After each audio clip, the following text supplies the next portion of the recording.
ஆங்கில கிழக்கிந்திய கம்பெனி மற்றும் நவீன கல்வியின் தொடக்கம். அதாவது இந்தியாவில் நவீன கல்வி இப்போ நம்ம படிச்சுட்டு இருக்கோம் இல்லைங்களா, இந்த கல்வி எப்படி ஆரம்பிச்சது அப்படிங்கிறத பற்றி பார்க்க போகிறோம். இந்தியர்களின் கல்வி பற்றி முதலில் அக்கறை கொண்டிருந்த கவர்னர் ஜெனரல் வாரன் ஹேஸ்டிங்ஸ். இதை நோட் பண்ணிக்கோங்க. இந்தியர்களின் கல்வி பற்றி முதலில் அக்கறை கொண்டிருந்த கவர்னர் ஜெனரல் யார் அப்படின்னா வாரன் ஹேஸ்டிங்ஸ்.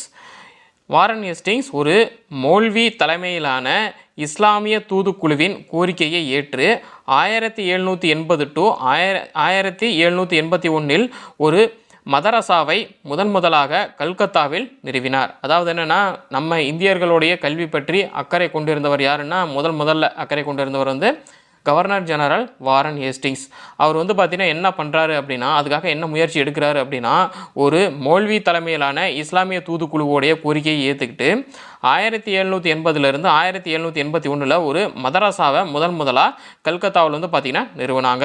அப்போது மதரசா முதலில் இந்தியாவில் எங்கு நிறுவப்பட்டது அப்படின்னு கேள்வி கேட்டாங்கன்னா, கல்கத்தாவில் பார்த்தீங்கன்னா நிறுவப்பட்டது. எந்த ஆண்டு அப்படின்னா 1780 to 1781 பார்த்தீங்கன்னா நிறுவப்பட்டது. அங்கு கல்வி உதவித்தொகை பெற்று பயிலும் 40 மாணவர்கள் இருந்தனர். அதாவது 1781 வாக்கில் 1781 வாக்கில் பார்த்தீங்கன்னா ஒரு மதரசா கல்கத்தாவில் நிறுவிட்டாங்க. நிறுவன அப்போது அங்கே எத்தனை மாணவர்கள் படித்தாங்க அப்படின்னா 40 மாணவர்கள் படிச்சிருக்காங்க. அங்கே கல்வி உதவித்தொகை பெற்று தான் அவங்க பார்த்தீங்கன்னா படிச்சிருக்காங்க. அடுத்த 10 ஆண்டுகளில், அதாவது 1791 to 1792 வாக்கில், அடுத்த 10 ஆண்டுகளில் அவருக்கு பின் பதவியேற்ற காரன்வாலிஸ் பின்னாளில் பம்பாயின் கவர்னர் ஜெனரலான ஜனாதன் டங்கன் ஆதரவுடன் காசியில் ஒரு சமஸ்கிருத கல்லூரியை அரசு செலவில் நிறுவினார். அதாவது இந்த வாரன் ஹேஸ்டிங்ஸ் இருக்கார் இல்லைங்களா, அவருக்கு அப்புறம் பதவி ஏற்றவர் பார்த்தீங்கன்னா கவர்னர் ஜெனரலாக பதவி ஏற்றவர் பார்த்தீங்கன்னா காரன்வாலிஸ் அப்படிங்கிறவர். இவர் பார்த்தீங்கன்னா பம்பாயுடைய கவர்னரான ஜனாதன் டங்கன் ஆதரவோட காசியில் பார்த்தீங்கன்னா ஒரு சமஸ்கிருத கல்வியை அரசு செலவில் பார்த்தீங்கன்னா நிறுவியிருக்காங்க. ஸோ இது பார்த்தீங்கன்னா 1791 to 1792 வாக்கில் பார்த்தீங்கன்னா நடந்திருக்கு. சமஸ்கிருத கல்வியை இந்த ஆண்டில் நிறுவியிருக்காங்க. அதன் பிறகு 20 ஆண்டுகளுக்கு கல்விக்கான நேரடி பொறுப்பை ஆங்கிலேய அரசு பார்த்தீங்கன்னா ஏற்கலை.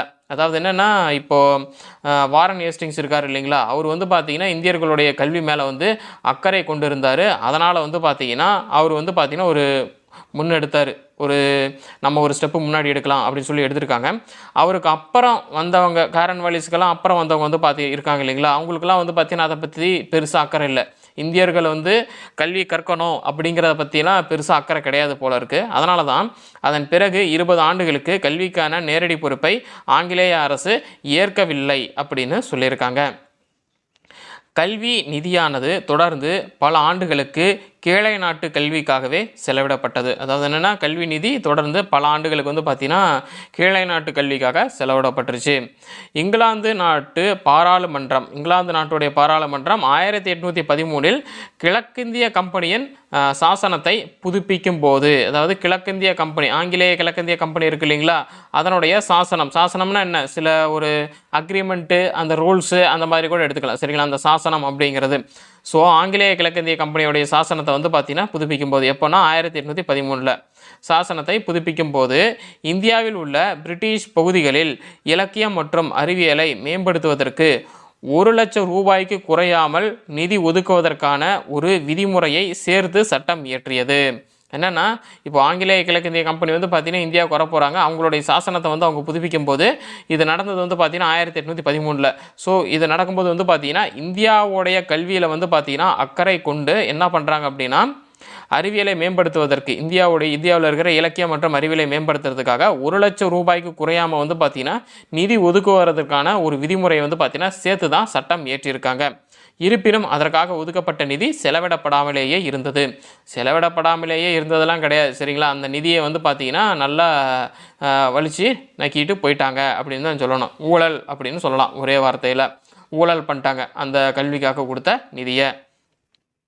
இதற்கிடையில் சமூக சீர்திருத்தவாதி ராஜாராம் மோகன் ராயின் முன்முயற்சியால் 1817 கல்கத்தாவில் இந்து கல்லூரி என்ற ஓர் கல்வி நிலையம் உள்ளூரில் திரட்டப்பட்ட நிதியிலிருந்து நிறுவப்பட்டது. இது ராஜாராம் மோகன் ராயை பற்றி நீங்களே வந்து பார்த்தீங்கன்னா கேள்விப்பட்டிருப்பீங்க. சதி ஒழிப்புலாம் வந்து பார்த்தீங்கன்னா அவர் தான் வந்து ரொம்பவும் முயற்சி எடுத்து அதெல்லாம் ஒழிச்சவரே அவர் தான். அவர் என்ன பண்ணுறாரு அப்படின்னா, சமூக சீர்திருத்தவாதி ராஜாராம் மோகன் ராயோடைய முயற்சியால் 1817 வந்து பார்த்தீங்கன்னா கல்கத்தாவில் ஒரு இந்து கல்லூரி அப்படின்ற ஒரு கல்லூரியை வந்து பார்த்தீங்கன்னா திறக்கிறாரு. எப்படி திறக்கிறார் அப்படின்னா, அவங்க உள்ளூரில் வந்து திரட்டப்பட்ட நிதியிலிருந்து வந்து பார்த்தீங்கன்னா திறக்கிறார். அங்கே இருக்கிற அந்த பண்ணையார், ஜமீன்தார், அப்புறம் அந்த சிற்றரசர்கள் இவங்கெல்லாம் இருப்பாங்க இல்லைங்களா, ஸோ அவங்கள மாதிரி நல்லா பணக்காரங்களாம் இருப்பாங்க இல்லைங்களா, அவங்கள்ட்ட போய் நிதி திரட்டிட்டு வந்து பார்த்தீங்கன்னா இவர் வந்து பார்த்தீங்கன்னா கல்கத்தாவில் இந்து கல்லூரி அப்படின்னு ஒரு கல்வி நிலையத்தை வந்து பார்த்தீங்கன்னா உள்ளூர்லேயே வந்து பார்த்தீங்கன்னா திறக்கிறாரு. இது எப்போ திறந்தார் அப்படின்னா 1817 வந்து பார்த்தீங்கன்னா திறந்திருக்காங்க. இதன் நோக்கம் ஆங்கில மொழியில் கல்வியை வழங்குவதாகும். இந்த கல்கத்தாவில் திறக்கப்பட்ட இந்து கல்லூரியுடைய நோக்கம் என்ன அப்படின்னா, ஆங்கில மொழியில் கல்வி வழங்குவது தான் இதனுடைய நோக்கம். கிறிஸ்தவ சமய பரப்பாளர்கள் தங்களுக்கு கிடைத்த சலுகையை பயன்படுத்தி அடுத்த ஆண்டே 1818 அடுத்த ஆண்டே செராம்பூரில் ஒரு பாப்டிஸ்ட் மிஷன் கல்லூரியை வந்து பார்த்தீங்கன்னா திறக்கிறாங்க. சரிங்களா, ஸோ கிறிஸ்தவ சமய பரப்பாளர்கள் தங்களுக்கு கிடைத்த சலுகையை பயன்படுத்தி, அவங்க கிறிஸ்டின்ஸ் இல்லையா, ஆங்கிலேயர்களும் கிறிஸ்டின்ஸ் இல்லையா, ஸோ அவங்களுக்கு வந்து பார்த்தீங்கன்னா கிடைக்க சலுகை கிடைக்கும். அந்த சலுகையை பயன்படுத்தி என்ன பண்ணியிருக்காங்க அப்படின்னா, அடுத்த வருஷமே, அதாவது இந்து காலேஜ் திறக்கப்பட்டது 1817 இல்லையா, இவங்க என்ன பண்ணியிருக்காங்க, இந்து காலேஜ் அப்படின்னு சொல்லி திறந்துவிட்டாங்க. அதுதான் உங்களுக்கு வந்து பார்த்திங்கன்னா ரொம்ப பெரிய பிரச்சனையாக இருந்திருக்கும் போல இருக்குது. அதனால் இவங்க என்ன பண்ணியிருக்காங்க, அடுத்த வருஷமே 1818 செராம்பூரில் ஒரு பாப்டிஸ்ட் மிஷன் கல்லூரியை வந்து பார்த்திங்கன்னா திறக்கிறாங்க. ராஜாராம் மோகன் ராய் வந்து பார்த்தீங்கன்னா என்ன சொல்கிறாருன்னா, கணிதம், தத்துவம், வேதியியல், உடற்கூற்றியல் மற்றும் பிற பயனுள்ள அறிவியல்களை உள்ளடக்கிய அறிவொளி மயமான கல்வி முறையை நடைமுறைப்படுத்த வேண்டுகோள் விடுத்தார். அதாவது நாங்களும் வந்து பார்த்தீங்கன்னா கல்லூரி ஓப்பன் பண்ணியிருக்கோம். இன்னும் இந்தியாவில் நீங்கள் யார் கல்லூரியை நீங்கள் ஓப்பன் பண்ணிங்கனாலும் சரி, சரிங்களா, ஜஸ்ட்டு வெறும் லாங்குவேஜு தேவையில்லாத விஷயத்தில் சொல்லிக் கொடுக்காதீங்க. கணிதம், தத்துவம், வேதியியல், உடற்கூற்றியல் அப்புறம் பிற பயனுள்ள அறிவியல் ஏதாவது இருந்தது அப்படின்னா அதனை உள்ளடக்கிய அறிவொளிமயமான ஒரு கல்வி முறையை வந்து பார்த்திங்கன்னா நீங்கள் நடைமுறைப்படுத்தணும் அப்படின்னு சொல்லி வந்து பார்த்திங்கன்னா ராஜாராம் மோகன் ராய் வந்து கேட்டுக்கிட்டாரு. இன்னும் அந்த காலத்தில் இருக்க மாதிரியே அந்த குருகுல கல்வியில் இருக்கிற மாதிரியே ஜஸ்ட்டு வந்து அந்த இலக்கியம் எப்படி ஏற்றுறதுன்னு சொல்லிக் கொடுக்குறதையும், அதை எப்படி மனப்பாடம் பண்ணுறது, கவிதை எப்படி எழுதுறது அப்படின்றத பற்றி மட்டுமே சொல்லிக் கொடுக்காதீங்க. இந்த காலத்துக்கு தேவையான கணிதம், தத்துவம், வேதியியல், உடற்கூற்றியல் இந்த மாதிரியான பயனுள்ள அறிவியலை உள்ளடக்கிய ஒரு அறிவொளிமயமான ஒரு கல்வி முறையை வந்து நடைமுறைப்படுத்தணும் அப்படின்னு ஒரு ரெக்வஸ்ட் பண்ணிக்கிட்டார். ராஜாராம் மோகன் ராய் வேண்டுகோள் விடுத்திருக்காரு. அப்புறம் இங்கே பாருங்கள், இங்கே ஒரு படம் கொடுத்துருக்காங்க பாருங்கள். இதுதான் வந்து பார்த்தீங்கன்னா கல்கத்தாவில் திறக்கப்பட்ட இந்து கல்லூரி. ராஜாராம் மோகன் ராய் 1817 திறந்தார் இல்லைங்களா, ஸோ அந்த கல்லூரி இதுதான் இந்த படத்தில் வந்து கொடுத்துருக்கிறது.